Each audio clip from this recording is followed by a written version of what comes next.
Back to week 3, and today in the grammar section, we're going to cover one of the most popular and well-covered topics on the SAT: commas, dashes, colons, apostrophes, and transitions. We obviously have a lot to cover today, so let's just get right started. Okay, so first we're going to look at commas and dashes, then colons and semicolons, then apostrophes, and then transitions. Okay, commas and dashes. Now, everyone knows basically what a comma is, but not a lot of people know where to use them grammatically. So there are a couple of ways that they're used specifically on the SAT. The first is non-essential clauses or appositives. We already covered what non-essential clauses and appositives are. Basically, they're phrases that aren't needed for a sentence to make sense. You can use two commas to surround a non-essential clause. So for example, here, the lake which was heating up was not ideal to swim in. You don't need this which was heating up part for the sentence to make sense, but since it's a non-essential clause, you put two commas to separate it.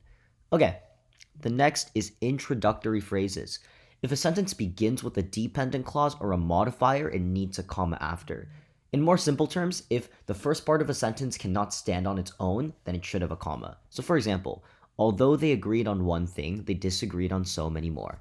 So, although they agreed on one thing, can obviously not stand on its own, so it needs a comma.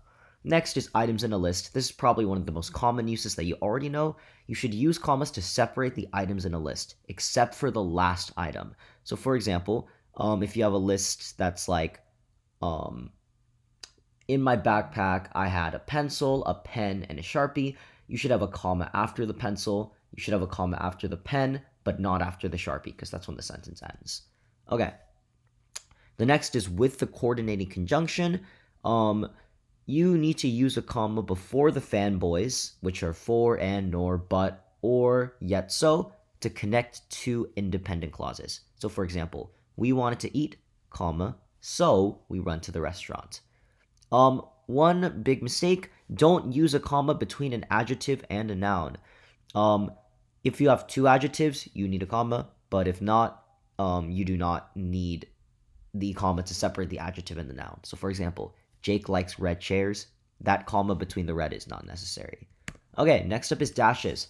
Dashes don't show up really regularly on the SAT, but they do sometimes, and a lot of people get thrown off, but they're actually pretty simple. They serve very similar roles to commas, which is why they're in the same area. The first is to mark off a non-essential clause. Exact same as commas, except instead of a comma, you're using dashes. So here I use the exact same example. The next is to introduce a list or an explanation. Dashes are often used by authors to list off a new idea that expands on something and to emphasize it. So for example, Ryan likes spicy food. He's been eating it for years. So it's expanding on the idea that Ryan likes spicy food and kind of emphasizing it. Okay. Next, let's go over colons and semicolons. Colons have a lot of different things that they can do, but they usually connect two independent clauses. But like dashes, they're primarily used to emphasize a list or an explanation. So for example, Jessica brought several items in her hiking bag, colon, a water bottle, some snacks, and a first aid kit. If a dash was placed where this colon is right now, the sentence would still make sense. So colons and dashes oftentimes serve similar roles. But here, the colon is used to show a list before it happens. A colon always must be placed at the end of a complete independent clause. This means that it should almost act like a period before the second part of the sentence. The sentence or everything before everything before the colon should make sense and be able to stand on its own. So for example, Jessica brought several items in a hiking bag, although a water bottle, some snacks, and a first aid kit. Obviously, that doesn't make sense because this although means that this colon is not placed before an independent clause. Okay, the next is semicolons. Honestly, the easiest way to think of semicolons on the SAT is to pretend that they're periods.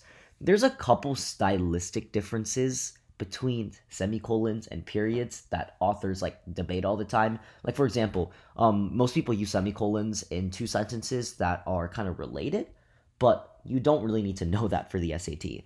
Honestly, for the SAT, just treat semicolons the exact same as a period. They separate two independent clauses. For example, I like bugs, bugs are cool, is the same as I like bugs, semicolon, bugs are cool. You can also use this tip to eliminate a lot of answer choices, which we'll see in the practice today. But basically, if you have a question and two of the answer choices are exactly the same, but the only difference is a period and a semicolon, then both of those answer choices are wrong because grammatically they're the exact same. Okay, next is apostrophes. Apostrophes are used on the SAT for two main reasons: possession or to indicate a contraction. Possessions just means that it belongs to someone, and I'm sure you already know about this pretty well. If the apostrophe comes before the S, the subject of possession is singular. If it's after, it's plural. So, for example, Greg's car was very old. Greg is a singular person. The car belongs to Greg. The brother's mom liked to swim. This means that there's two or more brothers, and the mom belongs to the brother, so it's possession. The next is a contraction. This is also a very, very common use that you already know about. Apostrophes can be used to shorten certain words. So for example, aren't is usually are not, can't is cannot, didn't is did not, don't is do not, he'll is he will, she'll she will, we will, I am, it's it is. There's a lot of other ones that are pretty common. But yeah, the most common mistake between these contractions is it's and it's with an apostrophe. It's by itself shows possession. So like it's mine, or I guess yeah, it's mine just shows possession, right? But if there's an apostrophe, it's not meant to show possession. It means it is. So another big thing is use its for singular, use their, not their for plural nouns. And also, you already probably know this, but there's a difference between the theirs. The EI there indicates possession. So like their chair, their car, you use EI. But the other there, ERE, indicates location. So go over there, that indicates location. So yeah. All right. Next is transition phrases. Transitions will be used to smoothly move on from one complete thought or sentence to another. So there's three main types. The first is addition. So an addition transition adds something. So for example, moreover, you should also get some medicine. The moreover adds, builds to something. The next is contrast, very common. However, but, nevertheless, yet. These things show two things that contrast. The next is causation. This just indicates that something is the cause of another thing. So for example, since it's a cold day, because it's a cold day, I decided to wear a jacket. The most important thing to remember about these transitions is context and identifying what type of transitions they are. Usually the SAT will give you like three transitions that are one of the types, so like three that are addition and one that's contrast. Usually the one that's different is the right answer, and we'll definitely look at that soon. All right, so that's the entire presentation. So now we're going to do some practice and actually apply the concepts that we learned. So let's get started. Question 13.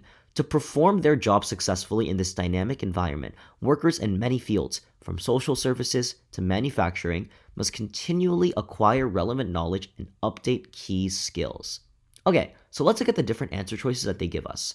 First, I think the easiest thing to eliminate is the D answer choice, because treat semicolons, like I said, like a period. You definitely cannot just form a period here. That just wouldn't really make sense because it's talking about many fields and it's expanding on that. So if it just had that mark off a sentence, it just wouldn't make sense. So that's clearly not it. The next answer choice that doesn't make too much sense to me is A, because there's a dash and then a comma. Like I said, in a lot of cases, dashes and commas serve very similar purposes. So here it's marking off a non-essential clause, right?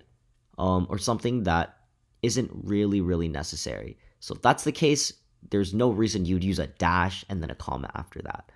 The next is, I think B would also not be the correct answer because workers in many fields from social services to manufacturing, this comma just wouldn't make sense if it's just by itself if there wasn't a comma here. So since it's a non-essential clause, the answer is C. Okay, next. This is a transition question. A transition phrase question.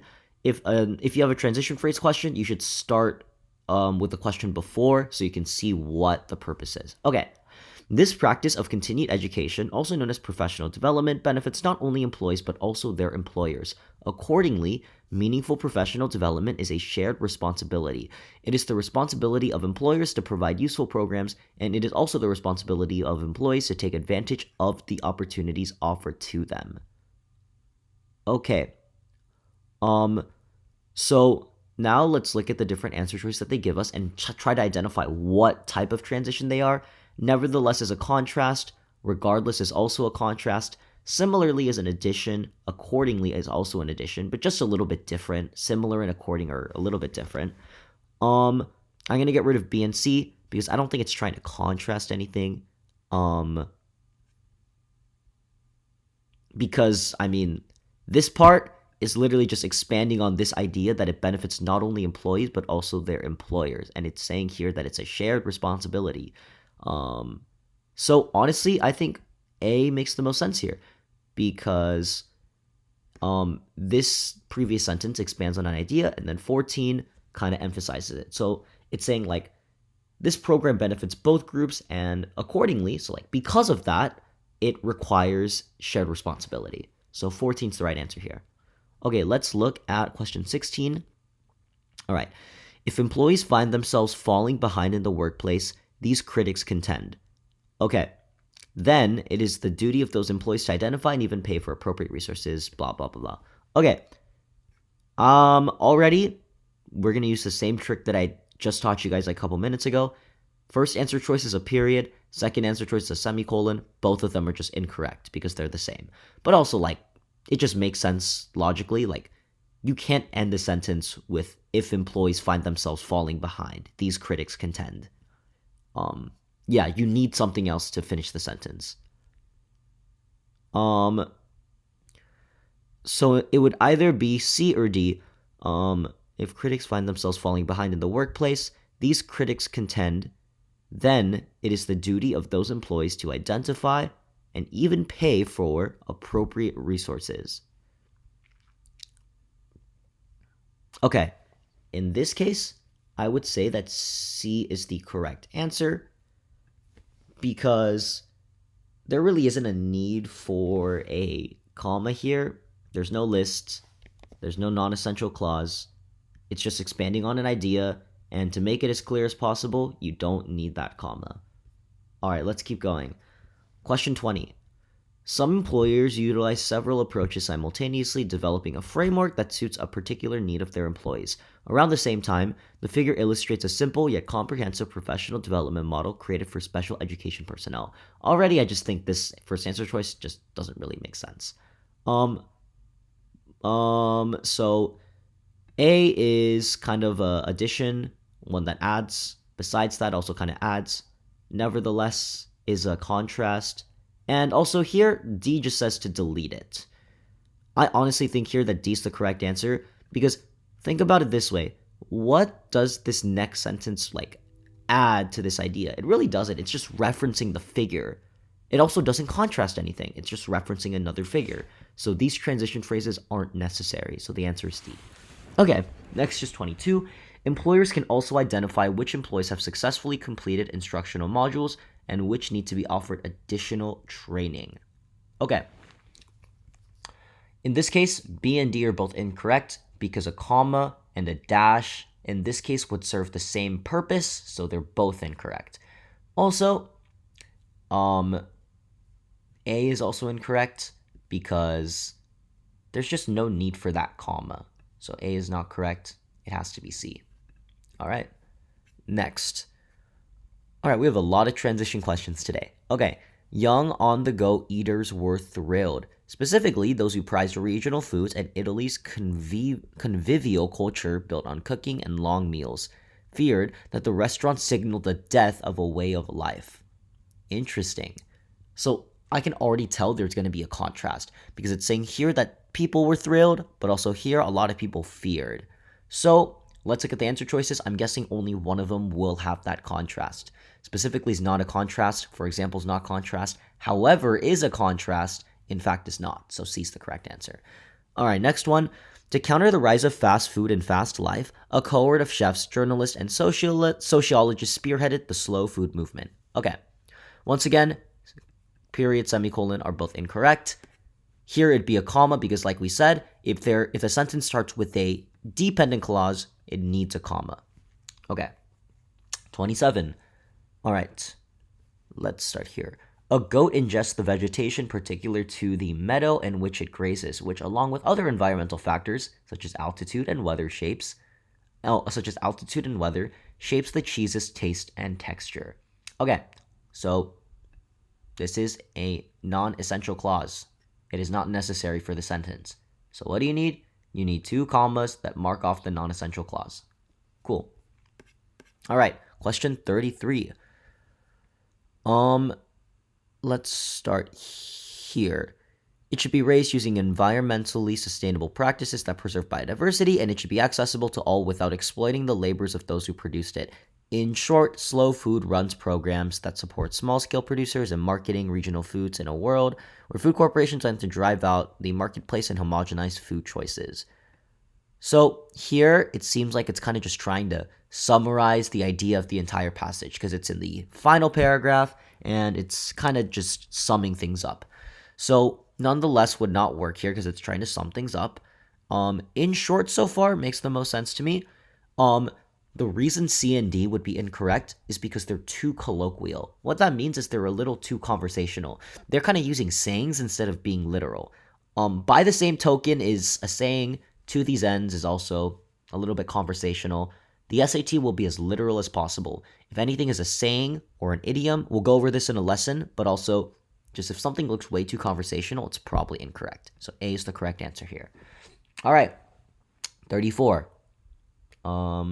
Let's see. The next day, a front page headline in the New York Times declared, "Radio listeners in panic, taking war drama as a fact." Okay, so this is a comma question. The next day, this comma here obviously makes sense. A front page headline in the New York Times declared. All right. So let's see some of these commas and see where they're needed and not. So this one's just not correct because this isn't a non-essential clause. The declared makes it essential, so that one's not correct. This one's also incorrect. There's no reason a comma should be here specifically. Also, this one's incorrect because when there's a quotation, you need a comma before. So A is once again the correct answer here. Okay, 2 more questions left. All right. We're going to go back and read the previous sentence so that we can answer this one. Okay.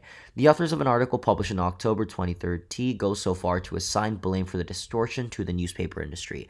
At this time, Jefferson Pooley and Michael Soloco, both professors, argue that the newspaper industry sought to discredit the newly emerging technology of radio, which is cutting into newspapers' profits. Okay, we can already see here that this part agrees with the previous sentence, so we'll need something that kind of agrees or expands. Next is a transition, not really.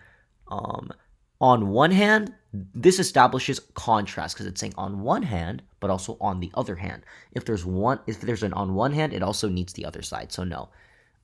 At this time, that one just also doesn't really make sense. In the article makes the most sense because it's talking about It's talking about the article, which was referenced previously, and it's adding things to it. Okay, last one. Pooley and Solocow describe a more likely scenario. Oh, also, this isn't a question, but this is exactly where you would use a colon to expand on something. Most people who heard the broadcast understood they were listening to a piece of fiction, but some, being influenced by the sensationalized news coverage afterward, later remembered being more afraid than they had been. Okay. Here, this is a comma question, but also kind of a verb question. We already covered verbs already, but it's kind of about the tense that you use. Being influenced just doesn't make sense, but they were influenced by the sensationalized news coverage afterward. That just makes this whole thing not make sense, so that's incorrect. There's no need for a comma here, so the answer is D. All right, thank you so much for tuning into today's video. Hopefully it helped you guys a little bit. If you have any questions, feel free to contact me, and I'll catch you guys in the next video.